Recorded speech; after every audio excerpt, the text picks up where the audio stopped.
তোমরা সকলেই জানো আমি পুরুলিয়ার মেয়ে, আর পুরুলিয়ার একটা প্রাচীন ঐতিহ্য হচ্ছে টুসু। সেই টুসুর এই দু চার লাইন আমি তোমাদের সাথে শেয়ার করে দিলাম।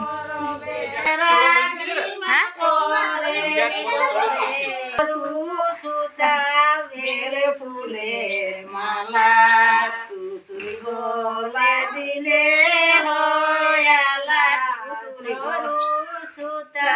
বেলে ফুলের মালা করেছি মাগো নাই মনে পড়ে আমার দু নয়নের পড়ে আমার দু নয়নের পড়ে তোরে কি মাগো নাই মনে পড়ে শ্বশুর ঘরের জলে ঝাড়া পিঠা কত গল গজে দুটা কত গল গজে দুটা